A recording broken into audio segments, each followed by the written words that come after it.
And I wrote to all the mayors of Kosovo, and I didn't get one response. There was not one mayor who responded. And there's at this point only one municipality, Stieme, who care for the animals in the street, stop them from having puppies, and make it a humane solution. Kemi sterilizuar 2500 qenë. Before we went to this time to Kosovo, I have sent all the mayors in Kosovo, I've sent them an email that I want to talk to them, I want to cooperate, and we're an initiative that cares for Kosovo and their animals and their people.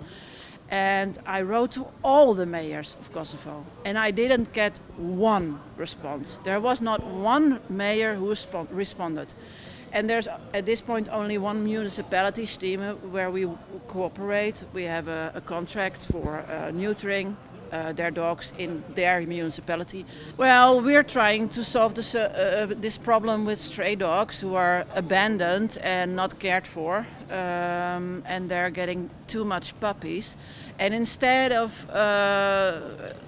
catching them and putting them in prisons like we have in Pristina, we feel that it's better to care for the animals in the street, stop them from having puppies, and make it a humane solution instead of killing them or catching them. Po shpresa jonë është që iniciativën tonë ta përkrahë edhe populli jonë, po edhe pushteti lokal, sepse deri me tani sikur Kacek dhe ambasadori Suze Steinbergen i kemi shkruar të gjitha komunat dhe kemi lutur ja të bashkëpunojmë se tani ne po harxojmë para të popullit holandez për me zgjedh problemin e Kosovës. Ne si shoqat deri me tani kemi sterilizuar 2500 qenë, edhe kemi sjell ndihmë humanitare për kafsh, për vullnetar, për veterinarë që ndihmojnë kafshëve, edhe ushqim për kafshë që rrok vlerën diku në rreth 2,5 milionë euro.